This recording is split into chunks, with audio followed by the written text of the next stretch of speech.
जबलपुर में गणेश विसर्जन को लेकर श्रद्धालुओं में उत्साह और उमंग देखने को मिल रही है। बड़ी संख्या में भक्त अपने अपने घरों से छोटी बड़ी गणेश प्रतिमाएं लेकर ग्वारी घाट विसर्जन कुंड पहुंचे। प्रशासन की ओर से सुरक्षा के पुख्ता इंतजाम किए गए हैं। बड़ी प्रतिमाओं के सुरक्षित विसर्जन के लिए विशेष मशीनों की व्यवस्था की गई है ताकि भीड़ भाड़ के बीच किसी भी प्रकार की जनहानि न हो।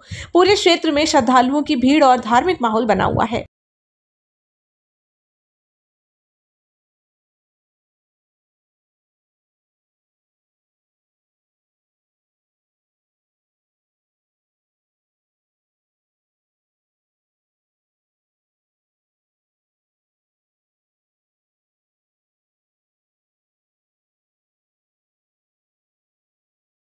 अच्छा तो लग रहा है, लेकिन बुरा भी लग रहा है अंदर से कि इतने दिन सेवा करने के बाद बप्पा जा रहे हैं, लेकिन क्या कर सकते हैं, करना तो पड़ेगा। वो आए उनके मम्मी पापा के पास तो उनको जाना ही पड़ेगा। क्या मनोकामना थी आपकी 9 दिन में? 9 दिन में बस सब खुश रहे, घर वाले अच्छे से रहे, और क्या मनोकामना होगी। आज बड़ा दिन है, विसर्जन का है, कैसा लग रहा है? बस थोड़ा अंदर से बुरा लग रहा है, लेकिन क्या करें, पप्पा आए हैं तो उनको हंसते हंसते विदा भी तो करना पड़ेगा ना। आपका नाम बता दो। मेरा नाम अलीशा चौधरी है। बहुत ही अच्छा भी लग रहा है, बुरा भी लग रहा है, क्योंकि एकदम से फिर पूजा का मन करेगा, फिर अगले बरस ही करना मिलेगा, तो अच्छा भी लग रहा है, बुरा भी लग रहा है। क्या मनोकामना? इतनी जल्दी पता ही नहीं चला कि हो गया है सब कुछ जल्दी। जो बड़ी प्रतिमाएं समिति द्वारा आ रही हैं, सब लोग साथ में आरती करते थे, पूजा करते थे, अपना रजिस्ट्रेशन करवा लें। प्रत्येक वर्ष अनुसार जिस तरह इस वर्ष भी गणेश विसर्जन ड्यूटी हेतु SDRF और होमगार्ड से समस्त जवान, जिसमें कि 8 लोगों की सदस्यीय टीम है, श्री डिस्ट्रिक्ट कमांडेंट नीरज सिंह ठाकुर के मार्गदर्शन से इस वर्ष भी संपूर्ण व्यवस्थाएं लगाई गई हैं। नागरिकों की सुरक्षा को लेते हुए, बाढ़ बचाव से लेते हुए समस्त ड्यूटियां, और 8 लोगों का सदस्य टीम लगा है, जिसमें एक motor boat, engine, life jacket और समस्त जिस तरह के भी सुरक्षा की दृष्टि से उपकरण है होते हैं, वो सभी उपकरण उपलब्ध हैं। कहाँ लगाए गए हैं ये सुरक्षा? जबलपुर के करीब समस्त घाटों में व्यवस्थाएं लगी हुई हैं। आपका नाम? मैं सैनिक Rahul Mishra, SDRF Jabalpur. Thank you. Jabalpur में सार्वजनिक वितरण प्रणाली के तहत बड़ा राशन घोटाला सामने आया है। करीब 2 करोड़ 20 लाख रुपए मूल्य का राशन गायब पाए जाने पर पुलिस ने 33 लोगों पर FIR दर्ज की है। आरोपियों में राशन दुकान संचालक, अध्यक्ष, विक्रेता, सहायक विक्रेता के साथ साथ खाद्य विभाग के तत्कालीन वरिष्ठ अधिकारी भी शामिल हैं। ये मामला अगस्त से अक्टूबर 2022 के बीच का है, जब गोरखपुर और गोहलपुर क्षेत्र की 11 उचित मूल्य की दुकानों से लाखों किलो गेहूं, चावल, नमक और शक्कर गायब हो गए थे। शिकायतकर्ता संयुक्त कलेक्टर ऋषभ जैन के अनुसार ये हेराफेरी सीधे तौर पर नहीं बल्कि AEPDS पोर्टल में डिजिटल गड़बड़ी कर की गई थी। कल थाना क्राइम ब्रांच पर एक FIR दर्ज की गई है, जो कि SDM श्री ऋषभ जैन द्वारा दिए गए प्रतिवेदन के आधार पर 2022 में जो उस तत्समय जिला खाद्य आपूर्ति अधिकारी थी श्रीमती नुजहत बानो, उनके सहित 33 आरोपी हैं। और अपराध जो है वो स्टॉक में हेराफेरी करने का है। इसमें धारा 420 EC एक्ट और 66D IT एक्ट के तहत अपराध दर्ज किया गया है। सर, ये राशि कितनी होगी लगभग? इसमें राशि 2 करोड़ 20 लाख रुपए है लगभग। कितने आरोपी होंगे सर? इसमें 29 जो आरोपी हैं वो जिनकी सहकारी समितियां थी, जो राशन दुकान थी, वो हैं, और 4 अधिकारी हैं। सर, ये राशन दुकानें शहरी क्षेत्र बस है कि ग्रामीण क्षेत्र से? वो सभी तरह की हैं। 11 राशन दुकानें हैं जिसके 29 आरोपी हैं। लाइन ग्राउंड में डायल 112, जो कि फायर और सभी सुविधाओं हेतु जन कल्याण के लिए उप महानिरीक्षक प्रमोद वर्मा और जबलपुर पुलिस अधीक्षक संपत उपाध्याय के द्वारा हरी झंडी दिखाकर रवाना किया गया। साथ ये भी बताया गया कि 112 डायल में अपने नए फीचर्स के साथ में सड़कों पर घूमेगी, जिसमें गाड़ी के आगे और पीछे कैमरा और पायलट के साथ में बॉडी कैमरा और पीछे एक स्ट्रेचर साथ में रखा रहेगा। ये डायल 112 शहर की सड़कों के साथ ग्रामीण क्षेत्रों में भी नजर आएगी। चला मेरे भाई, यही से पेलते ले जा रहे हैं। आप लोग बारी से अपना बात बना कर लेके आइए।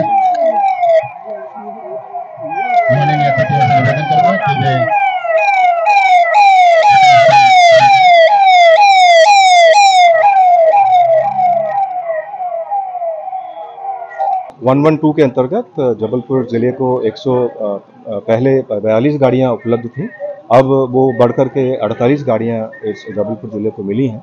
और इन वाहनों से और इनमें जो पुलिस टीमें इनमें काम करेंगी 24 घंटे, उनसे हम उम्मीद करते हैं कि आम जनता को त्वरित रिस्पांस मिलेगा और घटनास्थल पर फर्स्ट रिस्पांस के रूप में बहुत अच्छा प्रभावी रूप से पुलिस कार्रवाई कर पाएगी। कैमराज अंदर दिए हैं, डैश कैमरा है, बॉडी वॉर्न कैमरा है, मोबाइल डेटा टर्मिनल है, जिसमें कि जानकारियों का साझा कंट्रोल रूम से और गाड़ी के मध्य आराम से किया जा सकेगा। गाड़ी में जो हमारे टीमें लगी हैं उनको अपने भौगोलिक क्षेत्र के बारे में और अपराधियों के बारे में तत्काल जानकारी भी उपलब्ध हो पाएगी। ये सब सुविधाएं इसमें दी गई हैं। इसके अलावा मेडिकल इमरजेंसी को हैंडल करने के लिए और स्ट्रेचर्स वगैरह बहुत अच्छे इसमें दिए हैं, एडजस्टमेंट मॉडिफिकेशन के साथ में। और भी इसके अलावा जितना भी आग को कंट्रोल करने के लिए रस्से, वाहन खींचने के लिए टोइंग की कुछ साधन संसाधन इसमें दिए हैं और भी इस तरह के बहुत संसाधन इसमें दिए हैं जो बहुत अच्छे प्रभावी रूप से पुलिस टीमें इसमें काम कर पाएंगी। पुलिस मुख्यालय द्वारा 47 डायल 112 गाड़ियां यहां जबलपुर जिले को प्रदान की गई है, जिसका आज विधिवत उद्घाटन माननीय पुलिस महानिरीक्षक महोदय, उप पुलिस महानिरीक्षक और एसपी सर के द्वारा किया जाएगा। इसमें 47 लोकेशनों पर ये विभिन्न थानों के उसमें ये गाड़ियां खड़ी रहेंगी। जो डायल 100 था उसी का ये नया सरकार का 112 के रूप में है, जिसमें आपको फायर की और एम्बुलेंस की भी सुविधा उसी नंबर में प्राप्त होगी।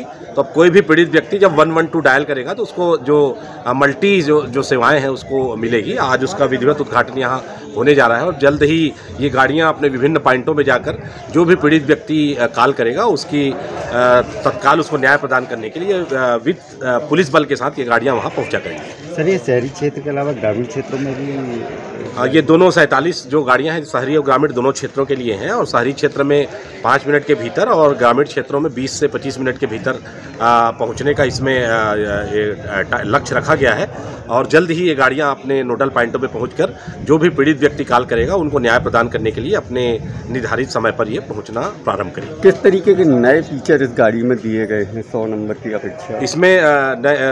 इसमें लोकेशन की सुविधा दी गई है, अच्छी स्ट्रांग नेट कनेक्टिविटी दी गई है और इसमें बॉडी गाड़ी में कैमरे लगे हुए हैं, जिसमें आगे पीछे दोनों तरफ कैमरे हैं, ताकि जिसमें वहाँ पर घटना स्थल पे क्या सही है उसको ये बताने में समर्थ रहेगा। और अंदर बहुत ही अच्छी हाईली टेक्नोलॉजी से युक्त चीज़ें जो वहाँ पर जो हमारे पुलिस के जवान रहेंगे उसको ऑपरेट करने के लिए इसमें दी गई है। जबलपुर में स्मार्ट मीटर योजना को लेकर कांग्रेस ने विरोध प्रदर्शन किया। शहर कांग्रेस अध्यक्ष सौरभ नाटी शर्मा के नेतृत्व में के कार्यक्रम का घेराव किया गया। पूर्व विधायक लखन घनघोरिया ने इसे भ्रष्टाचार और राष्ट्रीय सुरक्षा खतरे से जोड़ा। उन्होंने कहा कि उपभोक्ताओं का डेटा पाकिस्तान मूल कंपनियों को भेजा जा रहा है। कांग्रेस ने ठोस जवाब न मिलने पर उग्र आंदोलन की चेतावनी दी है। जिनके निदेशक पाकिस्तान मूल के हैं, इसे उन्होंने देश की गोपनीयता और सुरक्षा के लिए खतरा बताया। कांग्रेस नेताओं ने 5 अहम सवाल उठाए। डेटा विदेश क्यों भेजा गया, बिना DPIIT प्रमाण पत्र ठेका क्यों दिया गया और पाकिस्तानी संबंधी वाली कंपनी को इतनी संवेदनशील जिम्मेदारी क्यों सौंपी गई। होती तो पुलिस प्रशासन भी यहाँ सप्लाई कोड बोलती है 47.5 आपकी धारा बोलती है कि कंज्यूमर को स्मार्ट मीटर, प्रीपेड मीटर चुनने का विकल्प है। वो विकल्प को आप अनिवार्य तौर पे थोप रहे हो, क्योंकि बड़े बड़े IT हेड के RDSS के जो अधिकारी हैं उनने पैसा खा के ठेका दे दिया है। मीटर भी लगवाना है जबरदस्ती। आप अपने खुद के संविधान का उल्लंघन कर रहे हो। ईजा सॉफ्ट में अडानी ने ज्वाइंट वेंचर करा 49% का। ईजा सॉफ्ट, अल्फनार, अडानी तीनों मिलकर खतरे पे डाल रहे। अभी एक मीटर की होली जलाकर यहाँ से हम लोगों का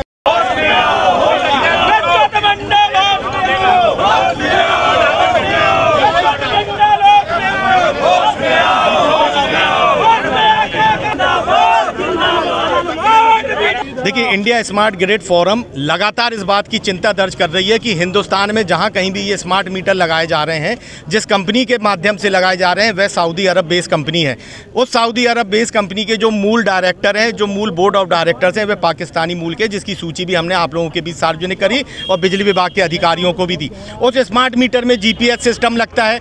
GPS सिस्टम KYC के थ्रू बिजली विभाग 20 कॉलम का फॉर्म भरता है। उस 20 कॉलम में सबसे प्रमुख और खतरनाक कॉलम होता है आपका बैंक अकाउंट उसमें अटैच करें, पैन कार्ड अटैच करें, आधार अटैच करें, समग्र आईडी अटैच करें, अपने घर का ब्यौरा अटैच करें, आपके घर का पता अटैच करें। ये तमाम चीज़ें जब आप उसमें भरते हैं तब आपके घर में ज़बरदस्ती स्मार्ट मीटर लगाया जाता है और ये जानकारी उस जीपीएस में डाल दी जाती है।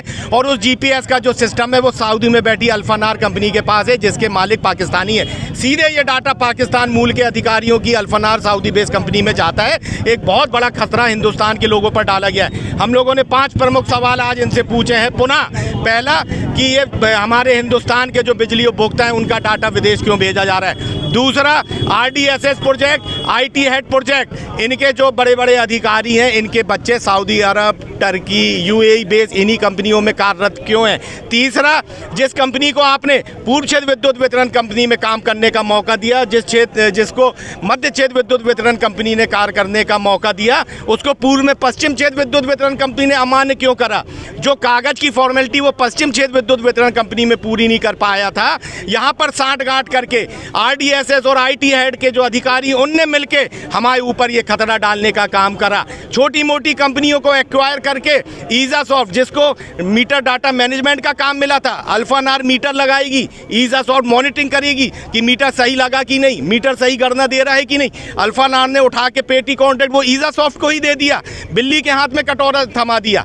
जिस ईजासॉफ्ट को मॉनिटरिंग करना है उसी को एस्टेब्लिशमेंट का भी काम दे दिया। ये तमाम चीज़ें इनकी आंखों के सामने हो रही है, मगर ये चुप बैठे हैं क्योंकि बड़े बड़े अधिकारियों के घर भर गए हैं, बड़े बड़े अधिकारियों के बच्चे इन कंपनियों में विदेश में काम कर रहे हैं। मगर खतरा जबलपुर शहर की जनता, प्रदेश की जनता और देश की जनता के ऊपर डाल दिया है। आपने देखा होगा ऑपरेशन सिंदूर के समय हमारे पावर सिस्टम पर अटैक हुआ था, आधा घंटे पूरा पावर सिस्टम कोलैप्स हो गया था। 27 महीने में जब ये अल्फानार कंपनी पूरे जबलपुर में मीटर ठोक के चली जाएगी, बिजली विभाग और हिंदुस्तान की सरकार के पास एक भी जानकारी उपभोक्ता की नहीं रहेगी, मगर पाकिस्तानी लोगों के पास ये समूची जानकारी पहुंच चुकी होगी। हमने आज यहाँ पर मीटर की होली जलाई है और यहाँ से शंखनाद करा है कि जबलपुर की शहर की सड़कों पर, चौराहों पर, मोहल्लों पर, गली पर, दुकानों पर, जहाँ कहीं भी स्मार्ट मीटर के ये ठेकेदार स्मार्ट मीटर लेके घूमेंगे, वहाँ के नागरिक इस स्मार्ट मीटर का बहिष्कार करें, उनसे स्मार्ट मीटर को लेके उसकी होली जलाएं, जब तक ये बिजली विभाग हमारे इन 5 सवालों का जवाब नहीं देती। ये आज से हम लोगों ने इस बात की चेतावनी दी, आज से हमारा आंदोलन शुरू होता है। आपके माध्यम से शहर की जनता से कहना चाहते हैं,